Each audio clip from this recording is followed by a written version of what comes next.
listening to Affect Autism, where affect is the #1 tool we use in supporting child development through playful interactions. Get 15% off any DIR 101 course, An Introduction to DIR and DIR Floor Time through icdl.com by using the promo code AFFECTA15. That's AFFECTA15. Welcome back, listeners. I'm Daria Brown, and I have with me today 2 returning guests, Maud LaRue in Pennsylvania, who is an occupational therapist. She runs the A Total Approach clinic that my family has brought my son to for many years, except we couldn't go last year, and we miss you guys, Maud. And both of our guests today are DIR expert training leaders in developmental individual differences relationship-based model, DIR Floor Time, and Mike Fields, a licensed professional counselor in Atlanta. And our topic today is ADHD and some subtitles as well, which we'll get into in a second. But welcome back, both of you. Thanks. It's good to be here. I sent you both the link to a podcast from Dr. Joshua Fader, who's a psychiatrist. He's been on the podcast many times. He did a podcast with his colleague for the Carlott Report, which is a psychiatric report that he is the editor of. And they talked about ADHD, attention deficit hyperactivity disorder. And it was referring to an interview they did with Dr. Edward Hollowell, who goes by Dr. Ned. And Dr. Ned suggested that it should be renamed to VAST, the Variable Attention Stimulus Trait. He has this podcast that is called Distraction. It's really interesting. And so I absolutely loved Dr. Fader's take on it with his colleague. And basically the gist of it was to channel what's being referred to as a disorder as a strength, and taking away that the child or adult is broken, and thinking about what's worked for you in the past and how do you build upon the times when who you are as someone with ADHD works for you. And it's so in line with DIR Floor Time that I assume that's why Dr. Fader did the podcast. And so Maud LaRue trains a lot about ADHD. She sees ADHD kids in her clinic all the time. Mike Fields it's out in the open that he has been diagnosed in his adulthood with ADHD. Mike and I are both the parents of autistic children.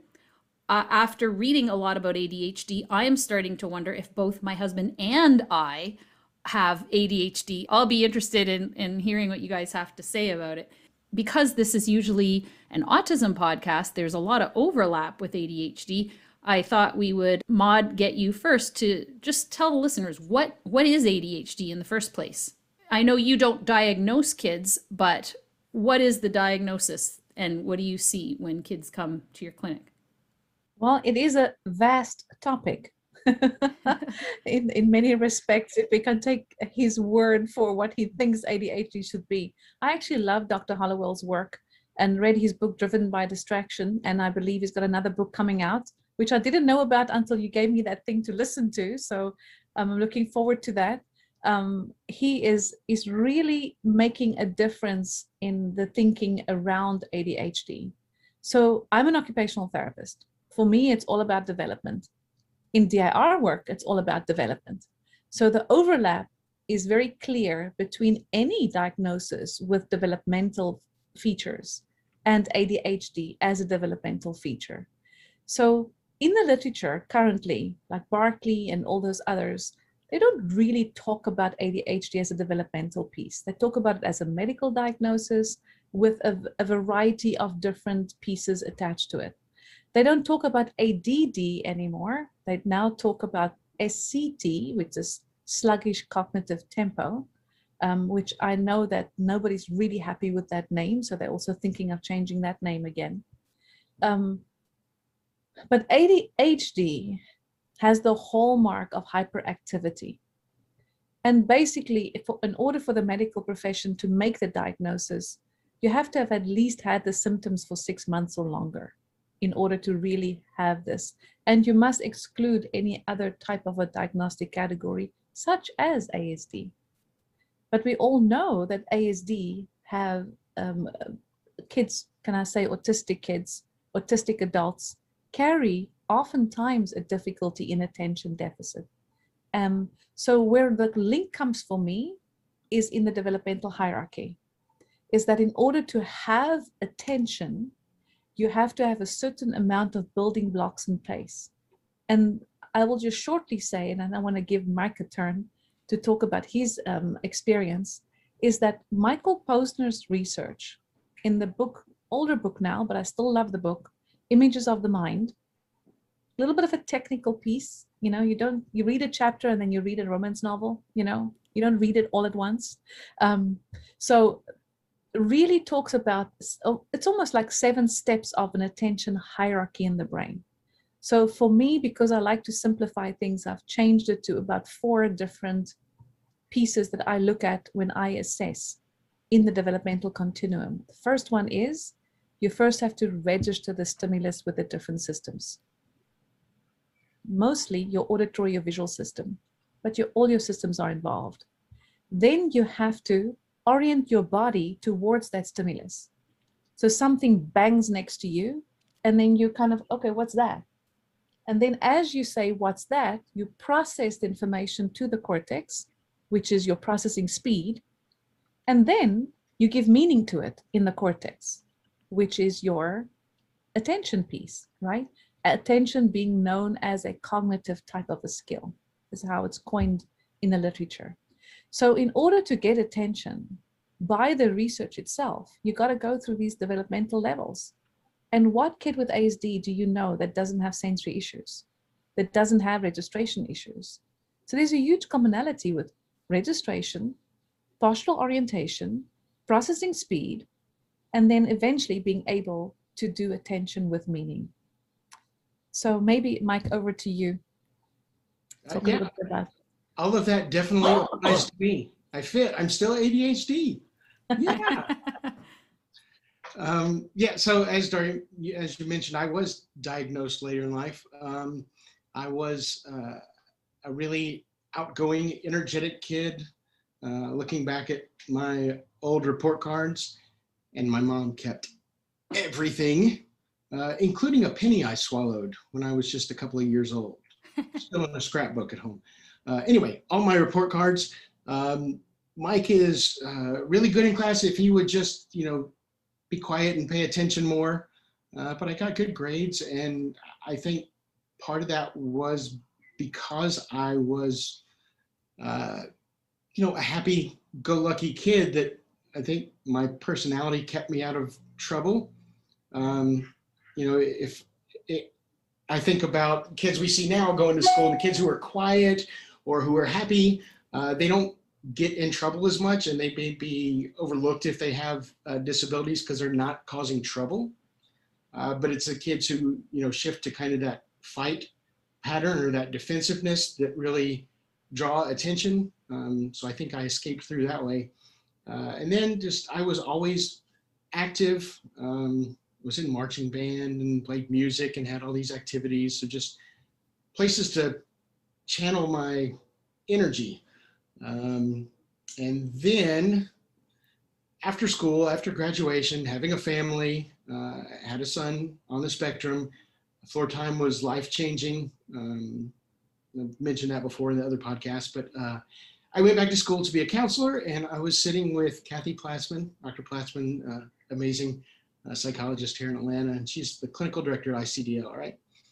So one day we were doing supervision, and she said, Mike, let me ask you a couple of questions. And she pulled out her little pocket DSM, and she goes, you, my friend, are what was it, a 314 combined type? So, yeah, ADHD combined type. And after that, I went to a psychiatrist to get it officially diagnosed. And he said, yeah, you're way off the chain, super ADHD. So one of the things that I hope we get into, I think we're going to get into, is that how people define that and how people see me through that kind of historical medical deficits-based model lens versus a more strengths-based floor time developmental perspective, I think is huge and has made a ton of difference. For me, how I see what is in fact a disability for me at times, and at other times a superpower. You know what, Mike? I'm sorry if I'm jumping in here, Daria, but it speaks so much to me what you're saying. You know, I can just share with you that every single report card I had at school at the end was Maud makes careless mistakes. Maud makes careless mistakes. It was just like pervasive because I really hardly ever studied. I really wasn't a good student, and I probably am what you call a late bloomer. So, because I really love to study now, and I wish I did more of that when I was younger. But it was just so, you know, that's just one of the hallmarks of a specific subtype of ADHD, is that whole piece. And Daria, were you saying that you and your husband may have some of that? You know, I think we all carry, and the reason we all carry, I think sometimes glimmers of, you know, how you when you weren't, sorry, I'm going on a tangent here, but when you were in college and you did Psychology 101, oh, I may have schizophrenia. Oh, I may have bipolar disorder. No, I think I have borderline personality disorder. You know, so thankfully we don't carry all the diagnoses, but there is certain commonalities. And you know what? Because it's human behavior. Because none of these categories are actually without the distinction of us all being on some continuum of behavior. And that's what makes it for me where I'm not a fan of the DSM. Can I just say that straight out? I'm just not a fan, not because I don't think that they're trying to do something good. I think that there needs to be something to go by for sure. But can we just switch that, instead of DSM, switch it to a profile? And recognize that all behavior falls on a continuum of a profile capacity. And that profile, wherever we fall, some of us a little bit more careless than others, some of us a little bit more distracted than others, but that actually becomes the distinctive piece on which we program. So you were quite right, Daria. I don't diagnose, and I'm so happy about that because I don't want to. I really love working on the profiles of children and seeing their behavior as just part of their continuum in their own life and sphere, their adaptive response to what's out there. If we take attention, since we're talking about attention, and Mike, I feel for what you're saying, that we need to really look at what does it do to people to have these labels, you know. But if we just take attention and we take all of that, the other pieces away, just the developmental piece, when we pay attention, we are requiring every single nervous system piece, cranial nerves, to be working together in a certain amount of timing. If I'm going to be looking at the teacher for what she's showing me, I'm also going to be listening to what she's telling me. If my listening function and my seeing function is not correlating together in synchrony at the same timing, and I may have a processing speed whammy, and that's an official term that we're allowed to use, whammy. If we have a whammy in either one of those systems, it means that the message that she's showing to us together at the same time, showing and telling, is not reaching my cortex at the same time. So for me, it feels like a badly dubbed movie because the lips are still going, but the auditory is coming in later. So what does the child do? You know what? It's so much easier if I look out of the window and I keep listening. Oh, no, no, no, no, no, no. You got to look at me for me to know you're engaged with me. Because you know, it's all about eye contact. So look at me, and now we dutifully turn to teacher and we look at you and we think, if I look at you, I can't hear you. Because I can't do both together. Now, is that an attention deficit? Or is that a sensory integration timing dysfunction? Right? So when we look at that, if we say, oh, that child is distractible, we are labeling it almost like a bad behavior. If we say we have a sensory integration dysfunction, in the timing between those systems, it's far more part of a profile, part of that's my profile, that's where it is. Does it have to be coined as a deficit? Does it have to be coined as a weakness? I'm certain in some instances it is a weakness. And I think that most people who have that disparity would like not to have that from time to time. But as you say, so many of my clients, quote unquote ADHD, is wonderfully gifted and creative and has got pockets full of ideas. And I love to listen to them, Mike. I love to listen to how many, I mean, you have a sense of humor about you. That's how I kind of got to know you. And I love that. There's just this funny piece about them that makes me want to celebrate them. Instead of saying, well, you have a deficit and that deficit is called blah, blah, blah. You know, and I think enough said. I think you got my message there. Yeah, and it really makes me wonder how your childhood would have been, Mike, had you been diagnosed when you were younger, because then it might have been this cloud over your head and you might have been treated differently. I wanted to do the podcast for two reasons. One, because of course, we're talking a lot to parents and practitioners, and you might see a lot of overlap with autism and ADHD, but also there is a genetic component to autism.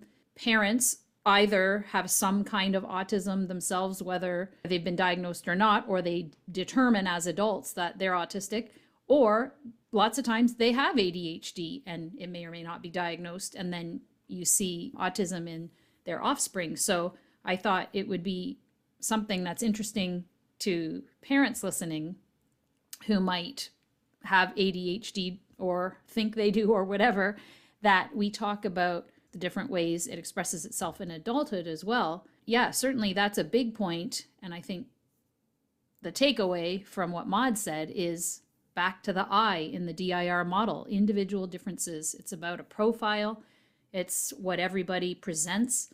I, unlike you guys, was like teacher's pet, star student all the way through grade school and high school. Every teacher loved me. My kindergarten teacher, my third grade teacher said I was going to be the first female prime minister.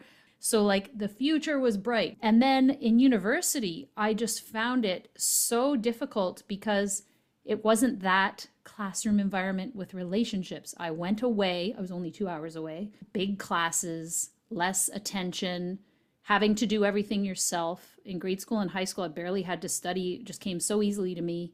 My point is, in grad school psychology class, I was sent a letter privately, and this is a small class of like 5 people, because I apparently was fighting falling asleep in class every day.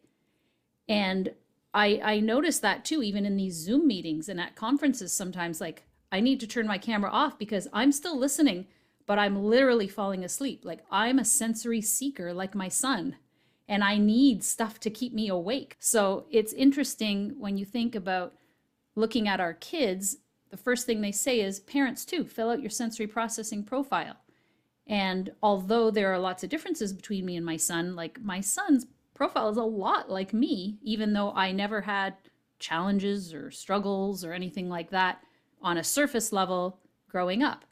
But hearing some of the adult ADHD thing I came across, Mike, you mentioned you watched Jessica McCabe's How to ADHD YouTube channel. I just watched a couple little clips, and listening to her story, I was like, oh yeah, like I'm always doing 50,000 things at once. I have so much energy. Like my husband, who's quite a bit younger than me, is like exhausted all the time. And he's like, you two of you are tiring me out. He has more gray hair than me, you know, and I'm just get up and I'm ready to go. I don't need coffee. I'm like full of energy all the time. So that's why I said, who knows if I have ADHD?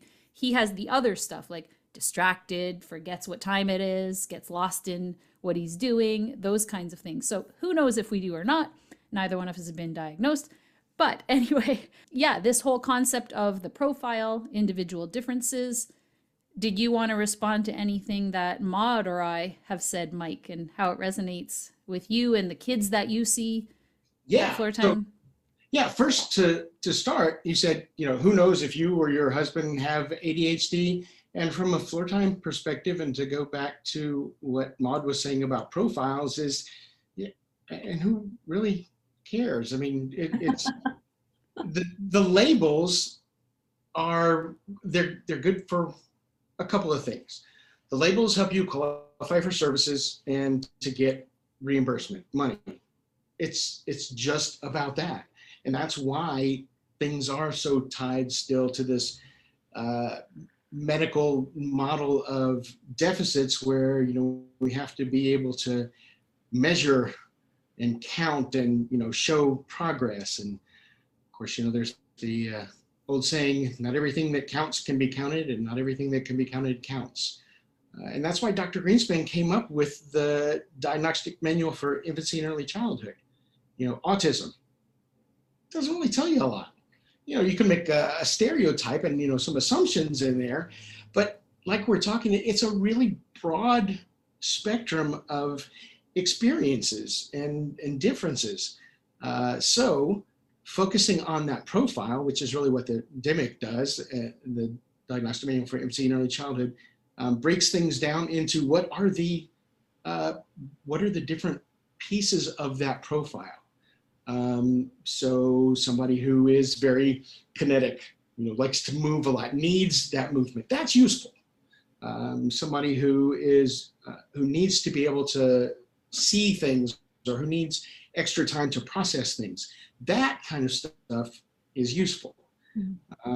But it doesn't work out with insurance. So that's a different issue, and there's lots going on about that. ICDL has been doing a lot of advocacy, especially in California and New Jersey, getting insurance approval, and there's even a class in development about how to write insurance goals from a floor time perspective, all stuff.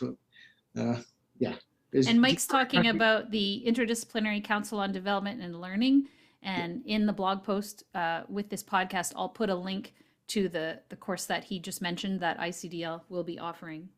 Yeah, but the way I see things, the beautiful framework that floor time has given me is our brains are pattern recognizers. So I love symbolism and imagery, and this is where my ADHD, I think, is a superpower, because I can connect things and I can hold little bits of info, symbolic, so shortcuts, so I don't get distracted with all the details, but still can connect a bunch of things together. Like the way that I teach floor time is the FEDCs, the functional emotional developmental capacities, are a map. We can look at that and, like we're looking at a roadmap, and see where we are, what town we're in. And then the individual differences are like the legend for the map. That can tell us, here's places that we need to make sure to check out on our journey, or here's places that could be a little tricky or dangerous, so be careful when you're traveling through these areas. And then, of course, relationships are the vehicle that we're traveling in, and affect is the fuel for everything. So whether somebody has a label of ASD, ADHD, whatever it is, the comorbidities, which make a lot of sense when you dig down and look at individual differences and profiles, we can see how a lot of that stuff is related. But those things are really where the good stuff is. And I want, for when I had a child, I wanted him to be happy and successful. Then he had a diagnosis. I found out about my diagnosis, and do my goals change? Well, for a while I was thinking, well, I want him to talk, or I want him to do this, or I wish I could just get started on stuff that's hard and boring. But then I switched back to that strengths-based, and I still want just to be happy and successful. So I focus on, what am I good at? I read an article in a business magazine one time where an entrepreneur talked about, I'm really not good at such and such. And he said, so if I spent all my time on that, like this is average and here's me, if I spent all my time on that, maybe one day I could be here. Or if you focus on what you're really good at, then that's when you can really make something happen. And Maud mentioned making meaning.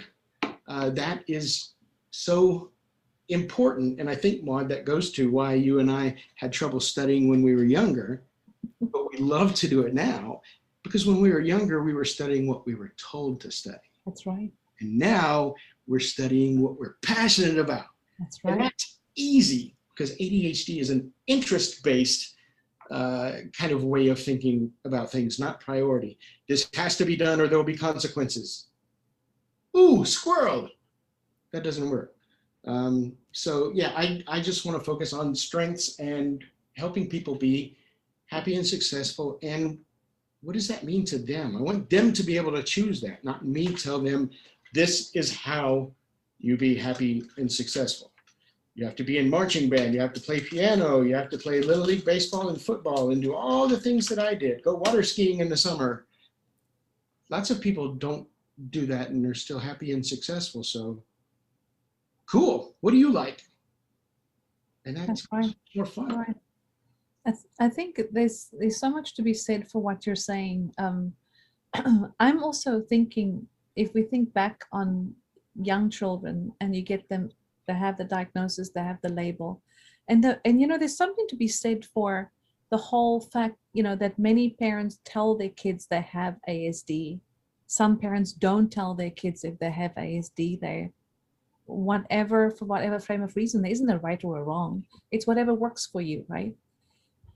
Then I think about the kids who have ADHD, and I think about all of the stimulant medicine and all the different types of medicines that's out there to treat ADHD, which is still the treatment of the day, this medicine. And then I think about how they have to go down to the nurse's office at lunch every day to go and get their medicine, or however much they have to routine it throughout the day to make sure they get the extended release or their whatever release they're using. And I think about, what does it do to that child's psyche? That this is where he is different from his peers. I have to go down to the nurse's office to go get my medicine, because without that, I don't fully function. What is that doing to their sense of self? I'm not saying that all medicine is bad. I'm not against medicine. I think I take a headache tablet when I have a headache. I think medicine has good reasons. But when I think about the labeling causing us to go into a certain trajectory of treatment, when sometimes the label doesn't even fit. And then we are in that trajectory, and now we go into that classified structure, and now I'm in this channel. What does that do to somebody like you, Mike, right? That's creative, that flourishes on ideation. And now you have to think in a certain way, because most ADHD is more on the right brain end of creative, but most schooling is left brain.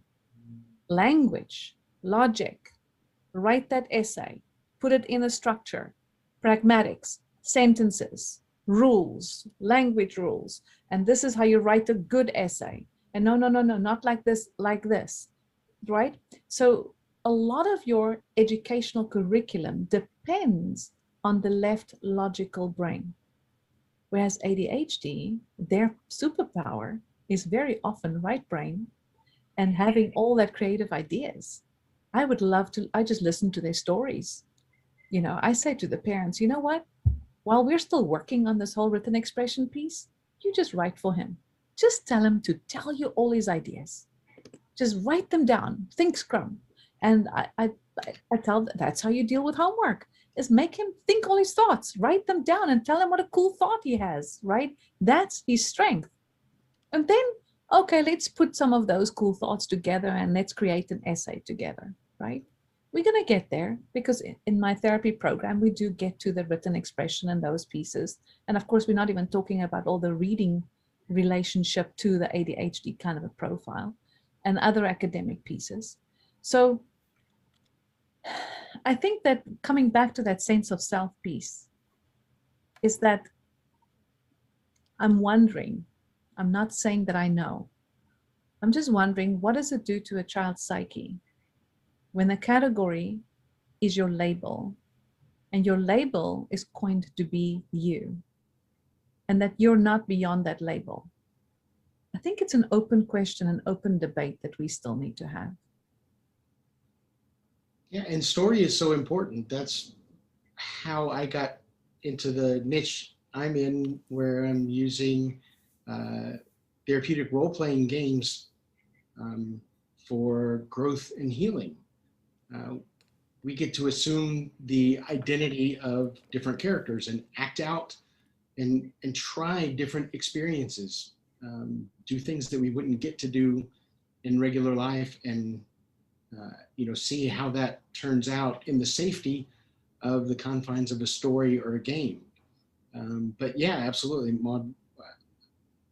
I think story and our identity plays a huge part in how we see and how we feel about ourselves. And I think that everyone should be able to write their own story and define themselves how they see themselves. That's right. That's right. And this whole piece, when we come back to the educational system, which I don't blame, there's no blame game with me. I feel for teachers. I think they're often not as equipped as they need to be to deal with all of the diversity that they have to deal with in their classrooms. So it excuses them. It also doesn't, because I think we all have an obligation that if we're going to be doing this job, we better find out what our jobs should be about, right? So part of what we need to do is to be self-responsible, to learn more, to know more, and to apply more, right? But the other pieces too is that there's just so much time in the day that I have to take care of everything. And sometimes a teacher goes into a class of 24 kids and she has 8 IEPs. 8. Just the meetings alone, not even the writing up of all those IEPs. And some IEPs, I've seen some IEPs that's got what, 35 to 45 to 50 goals. Nobody even looks at that, really, if you're honest about it, throughout the school year. I mean, you have to check in with it, of course. And of course, you always have an idea what it is that you're going to have to work on. But really, when you work on it at a developmental frame, I often tell my staff, I always say to them, I'm going to pay you to become lazy. And they always look at me like, lazy? We're taught as OTs, you have to have 10 activities in an hour. And this is how you're a good OT. You measure it on how many things that you can actually plan and how many things you can accomplish in that hour. That's a good OT. And I'm like, yeah, that's when OT is about you. That's when it's not about the child. Because if the child's agenda is followed, the child wants to follow his strengths. The child wants to do what Mike is saying. Let's go to role play. Let's do the pretend. Let me become Thomas the Tank Engine. Let me become the Wizard of Oz. Let me feel what that feels like. But if you keep putting me in a place where this is what I have to do, and this is what I should be doing, and this is the only thing that's going to make me publicly appropriate, and this is the only thing that's going to make me look like I'm not standing out as being different, then that becomes the part that also tells this child, I'm not good enough. I'm not good enough for what you think I should be doing. I think labeling, ADHD, even ASD, any kind of labeling is putting that cover on the book, but not opening the pages to read what's within and to really see the story. And it's the story that makes this children unique. It's not the overlap. But I do admit that somehow we have to get, as a science, we have to come together across a certain continuum and cluster of different pieces to be able to have science. I do think that it's necessary. But when you take that science and you put it onto a person and it devalues that person for being a person, that's when I'm not so happy. That's when I say, you know what? I'm not so sure that we dare to do that to any one other person out there. Yeah, and I know the podcast that I did with Dr. Glavinsky about emotions, Lisa Feldman Barrett's work, where how emotions are made, about what Mike said, our brains are prediction finders, and we actually construct emotions because our brain's constantly looking for examples and experiences that we had before, and then constructing what emotion we feel. And when you're talking about labels, she was saying we're looking at a population. So when people say families have 1.3 kids or whatever, 2.1 kids, There's no such thing as a 1.3 kid or a 2.1 kid. It's just the statistical artifact. So similarly, they say emotions like fear looks like this. Well, it actually doesn't. They've done all kinds of studies everywhere and took out the confounders of all the old studies that showed that, and show that actually there's quite a variation in expressions of fear. But if you statistically average everything out, then you might get this as like an average fear, but it could also mean a number of other things. So you can't label that. I loved the way you described that, Maud, is we're writing the cover without opening the book and reading the pages. And in that podcast with Josh and Mara, they were talking about how Dr. Ned described helping a woman overseas because he was at a conference or something, and then he had to fly back to Boston, and she was, I think it was in China, and helped her child, and the things that they did and the massive improvements they saw in his performance just from shifting a few things. Well, number one was stop hitting. Okay, well, we don't really have corporal punishment here. And if we do, it's hush hush, and we shouldn't do that, and everybody knows that. That was pretty obvious. But the second thing was massive amounts of love from the caregivers and presuming competence. And we talk about that in Floor Time all the time. Presume competence. We're looking at strengths, just positive, not saying like, oh, you can't do this, you can't do this. We're focusing on what they can do. And the third thing where I think Maud can give us some good insight into, and Mike can give us some practical life experience into, is they did cerebellar exercises for balance and coordination. And although they didn't have research backing up that specifically helps with ADHD, there's tons of research that physical activity helps with ADHD. Virginia Spielman, in an older podcast I did with her about sensory lifestyle, mentioned Elizabeth Torres' work. Her book is Autism, the Movement Sensing Perspective, and about movement. So I imagine, Mike, for you, from what you said, you did lots of different activities. For me, whether or not I have some kind of vast, variable attention sensing trait or not, I'm always moving around. I'm always doing something, keeping busy. But movement of our body is so important. So, Maud, do you find that really helps regulate children? There may not be specific research for Hallowell to prove why cerebellar activity works for his ADHD program. But there's a lot of research that talks about cerebellar vestibular activity being the peptides of the system and being the peptides of joy. I mean, just take Candace Pert's research on the molecules of emotion way back, 2003, 2004, talking about the whole piece of activity and vestibular activation. Certainly as an occupational therapist, that is my job. I center all the sensory systems around the axis of the vestibular system, and how the vestibular system is my central integrator to auditory, to visual, to probe, to all those other pieces, and movement does it. Think about when somebody is depressed. How do they move? How do they speak?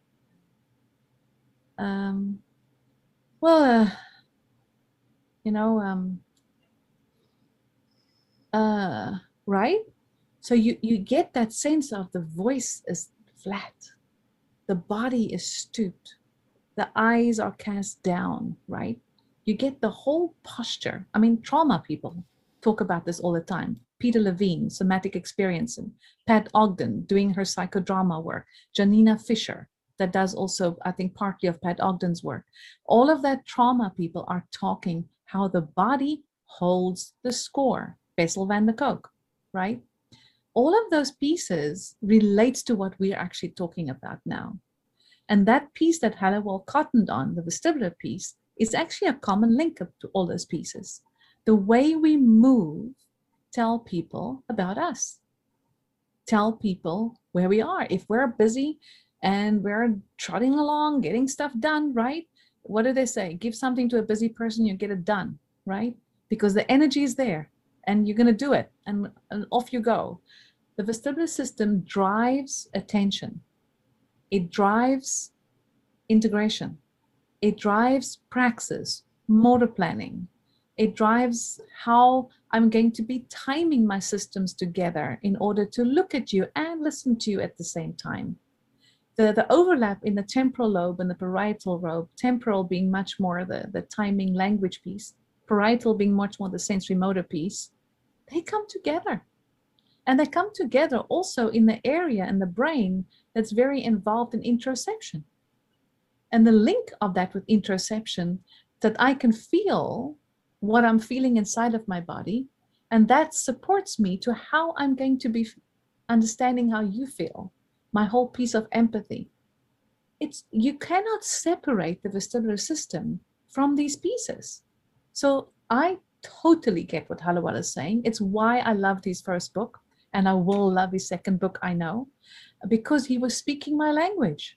He's speaking an OT's language. It's what we see every day. Do we need more proof?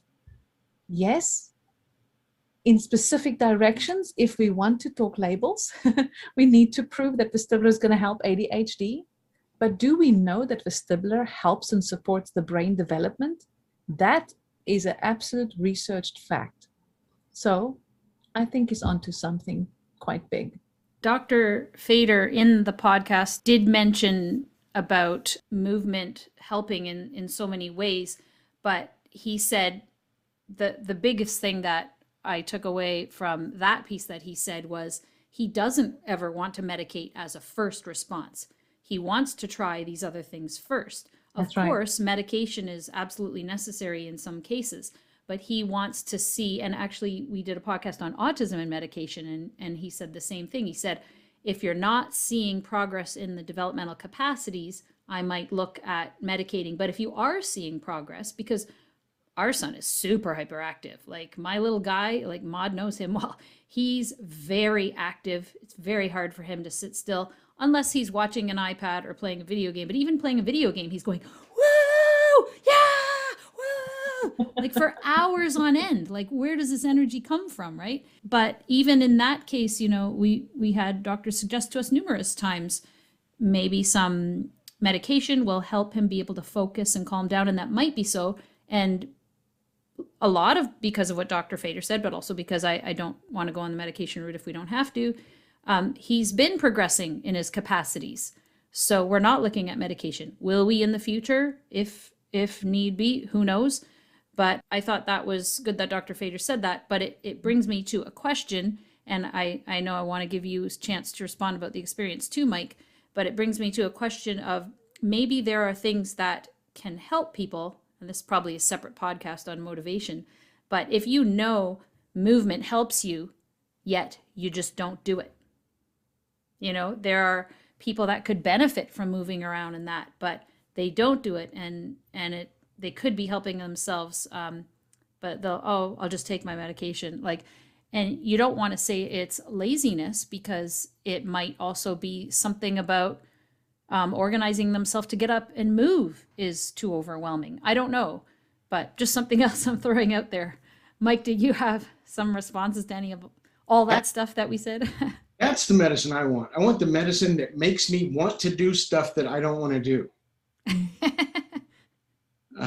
The stuff that I'm passionate about, interested in, it's easy to focus attention on that. It's easy to regulate and modulate. And that's really what we're talking about. It's not a deficit. It's a regulation issue. And how do we bring all that together? And, you know, Maud's talking about the underpinnings and biology behind all that works, and coming from a OT background, and, you know, how the sensory system is so important to everything. I'm a counselor, mental health person, and that's still important to me, because how do we learn to solve cognitive problems, or how do we learn to solve emotional problems? Those are really abstract and can be hard and frustrating because we can't directly see what it is that we're trying to do. Mm-hmm. We have to first learn how to be able to do that. We have to first learn through a more concrete physical way how to solve problems. And then that helps build our praxis, our ability to have ideas and sequencing and organize and to be able to carry out. And then when stuff goes wrong, to be able to adapt That's right. that. And the affect really is what holds all that together. So Jessica McCabe talks a lot about this on her website, that How to ADHD, about how can we kind of trick our minds or reframe things to use what we're good at to scaffold weaknesses. And an episode that I recently watched that really resonated, and I had been doing this without even realizing it, is she talks about accountability buddies and body doubling. So if there's something that I don't want to do because it's hard or tedious and it's not interesting to my brain, and so I can't regulate the attention to stay here and let's persist, being around somebody who is working makes it easier for me to work. So if I wake up in the morning, and this is where COVID has really messed me up, I need my structure. My brain is not good at organizing things, so I rely on external organization to help support my internal organization. And now with COVID, I'm not out as much. My schedule is really variable, so I don't have the things that help drive me. Like I need to get up and get to an appointment, and then, oh, hey, I'm out and I can do stuff now because I'm moving and I'm thinking. Instead, I wake up and I sit on the couch, probably doze off back to sleep, don't get anything done. Like Maud was saying, give stuff to people who are busy to get it done. I can't get busy. So being around somebody who's busy can help me be busy. That's the body doubling. The person doesn't even have to know. And as Jessica points out in her video, that's why, like Starbucks and libraries, why do so many people go to work there? Body doubles. There's other people in there, and they don't even have to know that they're helping you, but just their being there can shift things. And then the other, accountability buddy. Through COVID, I got really off track. I'm a pathological extrovert. I need people to energize. Maud even mentioned, look at me, pay attention. Well, pick which one do you want. Masks have really impacted my hearing. And I've realized that what I focus on when people are talking is I focus on their eyes when I'm talking, but their mouth when they're talking, because my brain is doing other things while I'm listening. So I need the support of being able to see their mouth too. So with COVID, my hearing is horrible. And Mike, just so there is research that correlates auditory processing with attention problems and working memory with attention problems. That's a very big sort of overarching bridge, right? And it's very true. It's very true that we need that visual in order to listen. If I lose my glasses, I can't hear, that kind of the joke that people always make, very important. And I think coming back to that productivity piece, it is actually what you're saying, Mike, for me, at least. It's the whole bridge of praxis. Is that the vestibular sensory registration of information impacts my ability to feel productive in my body so that I can become productive in my executive functions. And you said another very true thing is that when we don't have internal locus of control, we seek external locus of control. And what we haven't even touched on today, and I know we both have to go, is comorbidities and anxiety in those two things. And also just picky eating. How many people with attention problems are also picky eaters? What is that picky eating doing for them, right? What is it doing? It's an external control for what's not internally in control. And this is actually what we should be looking at, really should be looking at as a scientific community, is what is it that's going to be, I have to coin this right, what is it going to take for us as a society to realize that our internal control drives our external behavior? That is the essence of everything we're talking about. Everything. What is an autistic child? Do they really feel in control inside when the world is coming to them at different fragmented pieces? A borderline personality disorder, do you think that they're feeling in control outside and that's why they try to manipulate everybody around them? Right? If we're looking at any diagnostic category, anxiety, depression, we need to look at that continuum back full circle to our beginning discussion, Daria. We need to come back and realize that it's not the diagnostic label that we put on the external behavior that matters. It is that we look within to see how the psyche is being formed in a self-identity, in a sense of self, in an individuation of the self, so that we look at the continuum of how that self develops over the course of in utero forward, and looking more back again at maybe even including where Greenspan started. He started with psychoanalytic theory. So I have a great respect for that. And I've been reading Jung, I've been reading all kinds of people trying to get more of a handle on this piece.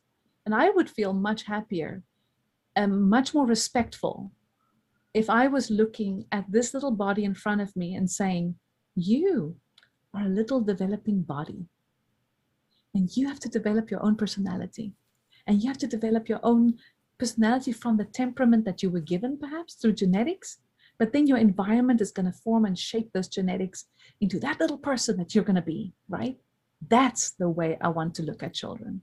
Not, oh, here comes a diagnosis referral as an ASD, as an ADHD, as a reading disorder, as a whatever. We could extend this to many things, racism, sexism, gender discrimination, et cetera, getting those labels and how that affects.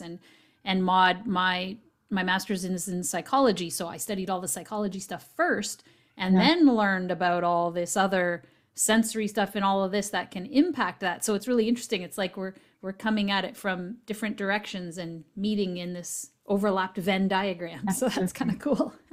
DIR is interdisciplinary because there is so much overlap. We talk about separating out, the vestibular system or, the capacity for engagement or reciprocity. And you can't really separate that stuff. It's all tightly interwoven. And so, Maud and the body and the senses and the psyche and our emotions and all that are all together. So being able to share this information, collaborate and, get a big picture of stuff while still being aware of the individual pieces is messy. It's so much easier to be a behaviorist.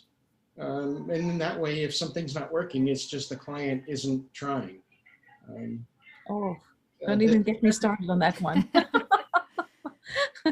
Well, thank you so much, both. Hopefully, listeners, if you have other ideas like, oh, that made me think, I would love to hear you guys talk about this or whatever, put it in the comments at affectautism.com under the blog post for ADHD with Maud and Mike.